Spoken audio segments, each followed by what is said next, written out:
Everyone for joining us today with our Champion Desktop Cloud. We're going to be covering desktop virtualization and some of the new ways that are available to you from a virtualized desktop that can help you deploy and manage your desktops better as time goes on. As you could see from the slide here at the beginning, we're not just talking about Windows 7, Windows XP, we're also talking about Linux desktops and all the different types of devices that can be used today to access virtual desktops. Maybe I should just cover what a virtual desktop is. Today, most of you have your desktops where you have the operating system installed in the local device.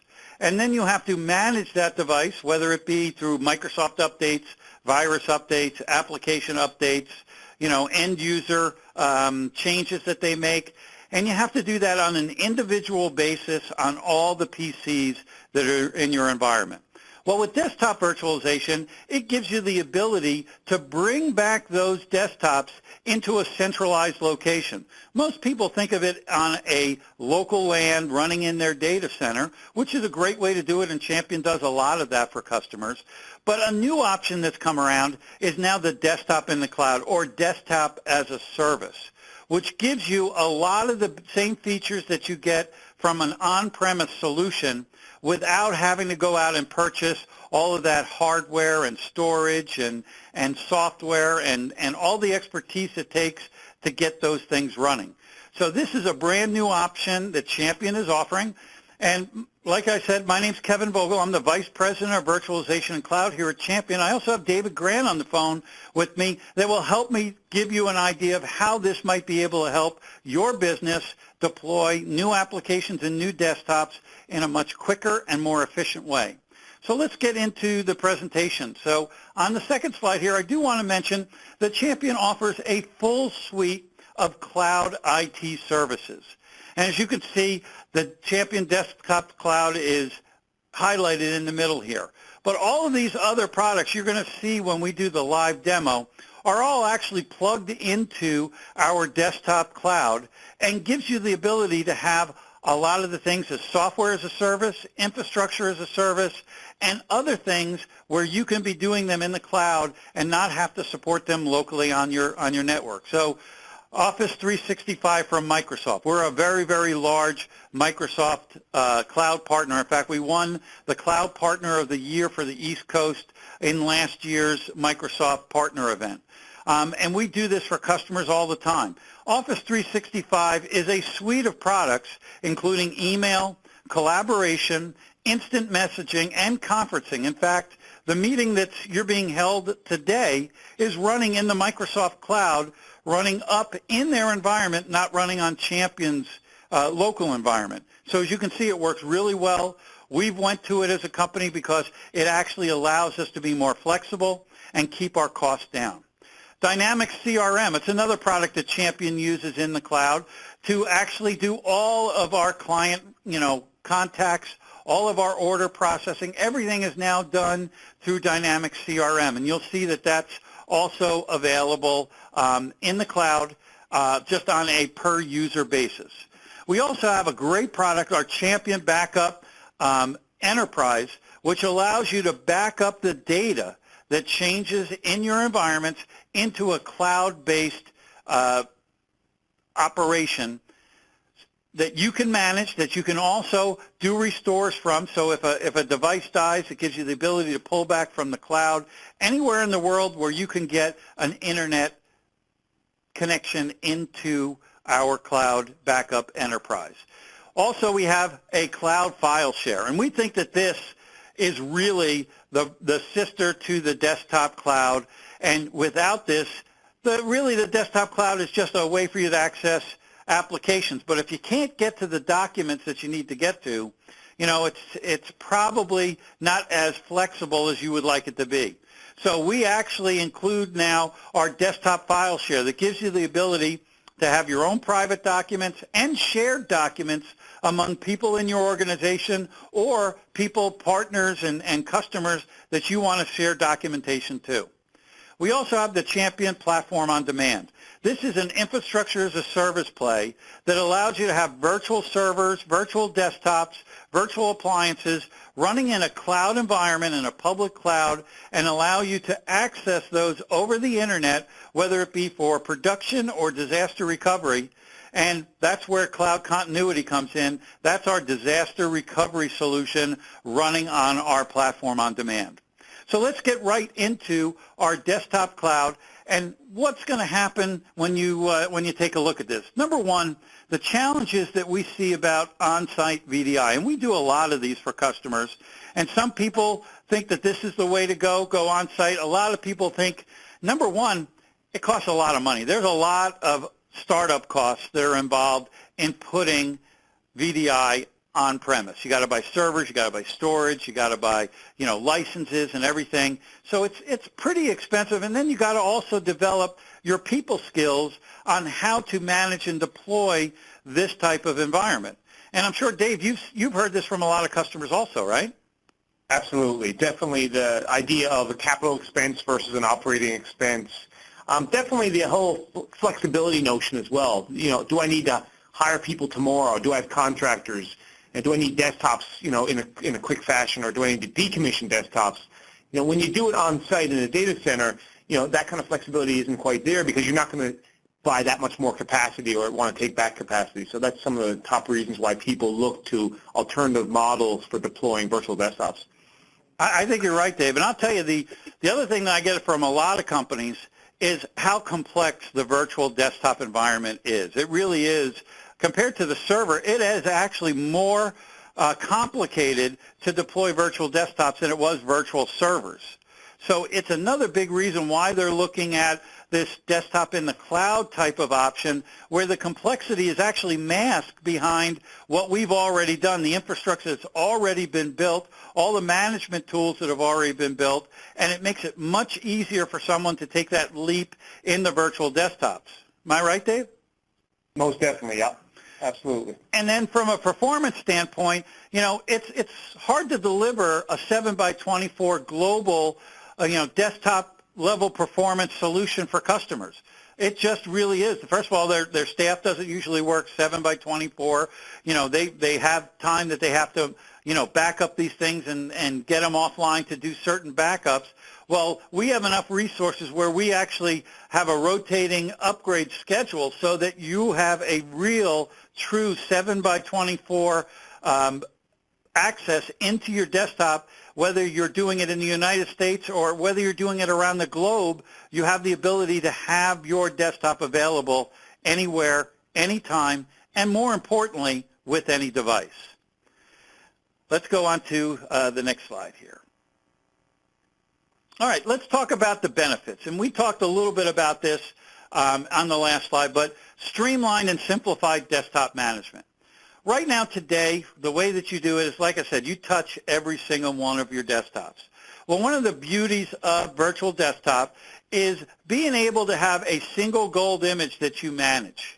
And that gold image gets all of the virus updates, gets all of the Microsoft updates, gets any application updates. So if you want to update from, let's say, Office 2007 to Office 2010, this gives you the ability to do it on one image and then clone that image multiple times. I mean, tens to hundreds of times, and still only have to manage that one gold image. Also, if you take a look at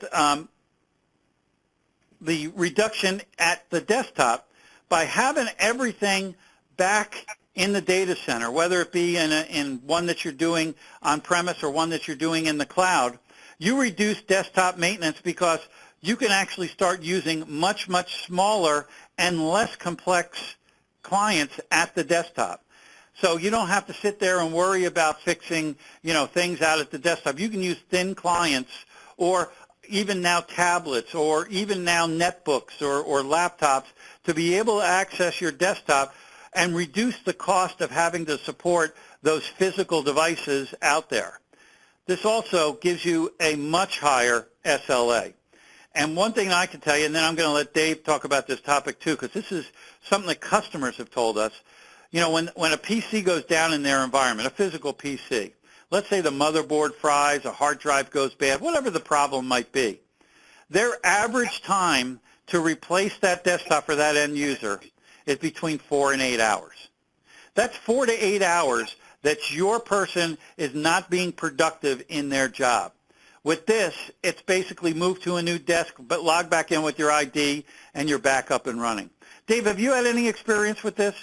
Well, funny you say that. Actually, personally speaking, before I actually joined Desktop, I was at a much larger organization, and my laptop went down, and I was in the field, and it took 24 to 36 hours. So I think your estimate of 4 to 8 hours is actually pretty generous, and I think most companies, their de facto policy is let's just ship out FedEx another laptop out to somebody in a remote office or a field, and that could be a significant amount of time down. What I will say is I personally experienced something here in the Northeast of the U.S. as well when we lost power. You probably heard on Halloween, we had a snowstorm. So it'd be nice to be down where you are, Kevin, instead of up here in Boston. But unfortunately, we did, and we lost power for 2 days. And the company Desktone didn't miss a beat because we could all work from Starbucks, Panera, or at home and still have access to the exact same desktop. Now, if that was a physical environment or an on-site VDI deployment, the power being out in our office would have brought our whole company to its knees. So it's another reason why moving stuff to the cloud makes a ton of sense.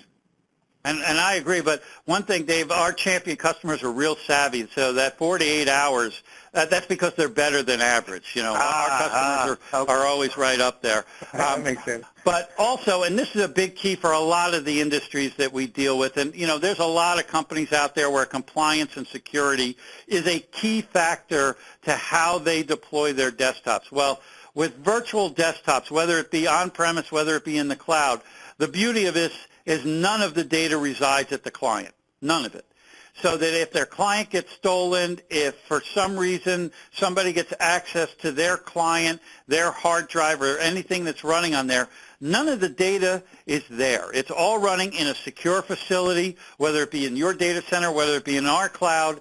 It's there. It keeps your data where it's supposed to be, and it keeps it where it can be backed up for those disasters that might happen. I don't know how many times I've heard about clients that keep, even though you tell them to save it to the network, that they save it to their C drive. They have a hard drive failure. They haven't backed up in 6 months, no kidding, and all of that data is gone. So this is, I'm telling you from just personal experience of my kids not backing up their equipment and their PCs dying or their laptops dying. It happens all the time. I think I heard last week as well, Kevin, that the Sutter Health out in California had a laptop stolen and 4 million patient records on that one laptop. So, it doesn't take much either. Unfortunately, you're only as strong as your weakest link when it comes to that. Very hard to enforce people encrypting the data that's sitting on those laptops. Absolutely. And, 4 million, what'd you say, 4 million patient records? 4 million. Probably one of them was mine because I'm starting to get phone calls. No, I'm only kidding. All right, well, why desktop virtualization? What are the trends? Why are people doing this? And I will tell you that Windows 7 is the biggest thing I hear about from my clients. Right now, almost all of my clients are still on Windows XP, except the ones that we have already virtualized. And they're trying to figure out a better way of deploying their new operating system. They've done the traditional way from, let's be honest, from Windows 3.1.1 for work groups to 95 to 98 to 2000 to XP. They would do it exactly the same way. They go out and buy new hardware. They develop images. They deploy those images and then have to support each one of their devices. With Windows 7, they're really taking a strong look at doing it through virtual desktops, whether it be in the cloud or even on-premise. And this gives them the ability to, when Windows 8 hits, and I don't know if you know this or not, but it hits next year, the ability to go to Windows 8 without having to re-architect everything again. And then 2 or 3 years later, Windows 9 comes out. They can keep using this same infrastructure and be able to update to those newer operating systems as they become available. The other big thing is bring your own computer, whether it be corporate people, and I'll tell you, I'm seeing more of these iPads in corporate situations than I've ever seen any type of device in my life. And the funny thing is, they're coming in from the C-level and VP level and director level. They're not coming in from the bottom up. They're coming in from the top down. and they have to have those devices supported. So this virtual desktops, especially in the cloud, is a way for you to immediately give that CFO, CIO, CEO in your company the ability to have their Windows 7 desktop on their iPad without you having to make a big investment and spend a lot of time trying to figure out how you can make it work in your environment. And I'm sure, Dave, you got stories on this all day long. Am I right? Well, it's pretty amazing. The last 6 months, I still agree that Windows 7 is probably still in the forefront, but coming up very quickly and unbelievable rate is iPad and MacBook adoption rates. And I got to tell you, my favorite thing about using a cloud-hosted desktop is shutting off my computer without turning off any of my apps, going home, putting the kids to bed, and then I hop on my iPad, and I'm back exactly where I was in Outlook and PowerPoint in the exact same spot. So I can see why you'd want to do it, but I would say it's getting to be a neck-and-neck race between why people are looking at alternative ways to deliver desktops between Windows 7 migrations and the whole iPad tablet usage for sure. Well, the funny thing was I'm in a meeting in Atlanta. I'm actually doing this from Atlanta today, and yesterday we were in a meeting with about 50 different customers, believe it or not, and one of the guys raised his hand when we started talking about virtual desktops and said they just hired a new CIO who walked in with their iPad and said, I need to use this. And they said, no problem, we'll give you a PC, and you can use that for email. He goes, no. I want to use this for everything, and I want to use it tomorrow. And believe it or not, we signed them up for our desktop cloud. His CIO is now running Windows 7 the next day like he wanted, and they didn't freak out because you should have seen this guy's face. He had no way he could figure out how to do it in one day. I hope that IT manager gets a bonus this year then. You never know, and I'm just looking for a Christmas present in a couple of days. So, I mean, that's a real true story that actually happened. So, I mean, these are the type of things, and the beauty of this, everybody thinks it's either all or nothing with virtual desktops, and it doesn't have to be. You can keep some of your people, on a regular desktop. You can have some of your people on an on-premise virtual desktop, and you can have some of your people on a desktop in the cloud. It's not all or nothing or one solution fits all, and that's the one thing that, most of our customers, we have to explain to them is it doesn't have to be everybody. Let's do the right solution for the individual user. And Dave, I'm sure you go through those same conversations, right? All the time, yeah. Well, let's talk about why and how it actually works here with virtual desktops. So today, like I said, everything is device-centric. So components, you have the application, you have the OS, you have the profile, you have all the data is all bound in that single device, right? Everybody has their own OS and all the patches that they did and all the apps that they actually installed. Well, what desktop virtualization does is actually take those pieces and start dividing them up into different components. So it basically unlocks all of these components into different pieces. So I could take the OS, and the OS doesn't have to be Windows 7. Like I said, it could be Windows XP, it could be Linux, any of those type of OSs that you have, 32-bit, 64-bit, it's not just, again, one flavor that fits all. Then you could take your applications, and you can even still do application virtualization even with a virtual desktop in the cloud. So if you have a Citrix farm that you're taking advantage of, if you have ThinApp or AppV or any of these virtualization application environments, you can still use them. And in fact, it's best practice to try to virtualize as many applications as possible because that allows you to have fewer images to manage on the back end. And then, of course, their persona, or what I'm calling their data and their personal settings.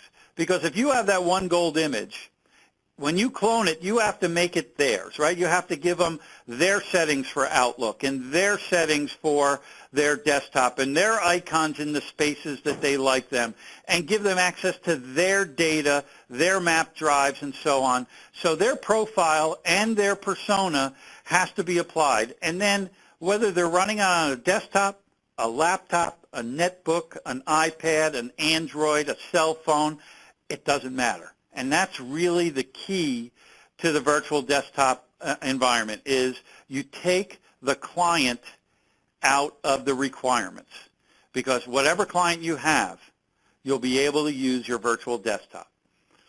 So let's do a, oh, I forgot, there is the 5 technical reasons. And just to give it to you real quick, it's easy, and it really is easy. You can actually have your desktops up and running today. Not tomorrow, not next week, not 2 years from now with all the hardware and software you got to buy. You can have it running today. Obviously, best-of-breed products and solutions, also supporting multiple protocols. RDP, RGS, Citrix HDX, which used to be called ICA. You also have HTML5. So you have a variety of protocols that you can use to access your desktop. Obviously, security. Isolated and secured networks for every single customer. We actually segment your environment away from everyone else, and we permit you to also still access your Active Directory. So you're not reinventing the wheel when it comes to permissions and access to your applications and to your standard environment. We have enterprise integration. So if you want to use private VPNs to allow your clients secure and integrated access, it's there. It's ready to go for you. And obviously, we have to be fault tolerant. So we have multiple data centers all over the globe to be able to give you not only your fast access, but give you disaster recovery, global management, all from a single central console. And Dave, do you want to talk about that console? Because you have more experience with it than I do. Yeah, it's one that it's funny you say that, because when I was thinking about the benefits, I figured I missed that one, so I should bring it up here. You know, what a lot of our IT professionals love is not only do their end users get this freedom of being able to use any device at home, you know, go home and be on the iPad, but the actual IT manager, keep in mind, they can use any browser anywhere now to have a dashboard, provision desktops, change specs of desktops. So I don't want to lose sight of that part, that it's not, this isn't just benefiting the actual end user. Of course, if the end user is happy, the IT is happy as well. But you can have full control and management of that across in a web form factor. So again, any device, any location, you don't have to travel out to people's sites to do things. It's all done through that centralized console. So one thing I would say, Kevin, is that you probably you mentioned slightly there on the technical benefits. But at the end of the day, the real benefit here is, and you got to decide as you go to look down at this journey, is do you want to manage this yourselves and deploy and have the costs up front? So at the end of the day, it is all about that ease of use and the fact that you are only responsible now for digesting the desktops and not worrying about any of the work that goes underneath it. So that, I mean, that surrounds all these items. I agree with you. And here, I'm going to actually, I hope you can all see this. I now have my virtual desktop up and running here, and I made sure that I kept it a little bit smaller than my background, so as you can see that this is actually a virtual desktop. It's not, you know, just my imagination. I'm going to blow it up full screen so you get to see that it looks just like and acts just like your standard desktop that you're running. So I hope the color's good on yours. Mine looks just like my desktop. I actually have it set to 32 million colors, so you get the full performance and graphics performance that you get out of a regular desktop. As you can see, I have things like, you know, Excel, PowerPoint. I have Office 365 installed on this device. So if I go in here and, for instance, I want to just take a look at my email. So I can go to Office just like anybody else. I can actually bring up my Outlook. You can see it starts up a full-blown Outlook. Boom, it's up, it's running, it's that fast. And you can see it was starting from scratch. This is my real email. I'm not making this up. This is what I get every single day. Right now, you can see my inbox is a little filled with 5,503 emails. So it's pretty crowded out there. But you can see that's how fast this works. You can see I still get my alerts just like I would on a regular desktop. If I want, but you can see how fast PowerPoint starts up, how fast these applications actually power up. And this is running over a wire back to our cloud, and this is the type of performance that I'm getting. And I am in Atlanta. I told you, I'm not sitting in our Boca Raton office. I also told you about our file share and how that integrates with your virtual desktop in the cloud. So if I click on here, you'll see that I have access to certain things depending upon my level of permission. So they allow me to still be able to access the drives on my client. So if I wanted to go in here and see what was on my C drive, local drive, if I wanted to see what was in maybe my CD-ROM or, any type of USB device that I wanted to attach to this client, and that's really an important thing that we should talk about. If you have things like, USB drives or, different types of things, oh, that's my SharePoint server, believe it or not. So, oh, come on. There we go. But you could still access them through your virtual desktop. The beauty of the way that this is designed is you can plug in a USB device. It will be mapped to your virtual desktop. It will load the drivers that you need, and you'll be able to access that device only if you gave that user permission. So if for some reason you didn't want them to be able to do that, you could turn that permission off really, really easily. Same thing with turning off the permission to your local drives. So if you didn't want to give them the ability to copy or work on things that were loaded on their local drive in your virtual desktop environment, we could disable that feature very, very simply. But you can see in our desktop cloud, in the file share, you can have a private directory, which then you can create directories to give people different types of information. So, if I wanted to go in here and, oh, of course I pick one where there's nothing. If I wanted to go in here and take a look at any of these documents, I could walk in, take a look at those documents, bring them up, real simple, real easy. So, for instance, I wanted to bring up this picture, boom, that fast. You saw how quick it came open, and that's from our file share to our virtual desktop to your device, that fast. So, and it really doesn't matter if it's a picture, if it's a Excel spreadsheet, if it's a PowerPoint presentation, you have all of that available to you. And if you want to make those things shared with other people, you have a shared folder that you can set up permissions to, whether it be a team, a department, a company, or even your end users where you wanted customers to be able to look at documentation. You could go in here, set up those shares and those permissions, and allow them to see what's going on. Now, one of the beautiful things about this is if you have a file share on your local environment and you want to replicate anything in a certain directory, in a certain file share, and something in you could actually replicate that to the cloud to give the people access from anywhere in the world. They could go in and make changes, and it would actually synchronize your data between the cloud and your local device. And this way, you have all of those things. Upgrade personal client. Sorry about that. I don't know why I got that, but that's okay. But you can synchronize those so that this way you can do versioning, so you can see different versions of the documents. Then you can have true collaboration right inside our file share. And then, like I told you, we also offer an enterprise backup that will back up your desktop and your data on a schedule, make sure that it's there for you, and allow you to have access to it. And even with our backup, if you wanted to use it for local backups, even in your environment, you'll be able to do that. Keep local copies so you can do quick restores of data or even operating systems, and then keep the older data up in the cloud at a less expensive cost to you, this way giving you disaster recovery and a true backup off-site, maybe getting rid of those tape drives that you don't want to keep around so often. So as you can see, this is a fully functioning desktop. Here's my browser. I'm bringing up the Champion Cloud Services website. As you can see, it works that fast. Dave, anything you want to add? No, the only thing I'd say is to reinforce that the Champion Desktop Cloud is a full desktop. Most people would think this is a compromised, Windows Server shared desktop that I can't do things I can normally do with my users. I can't install things. No, this is a full-featured desktop, and I think the demo speaks for itself in terms of latency. One of the big questions I always get in this industry is how bad is it from a performance? Well, I really see a degradation in performance, and I think you just proof was in the demo that it's very fast.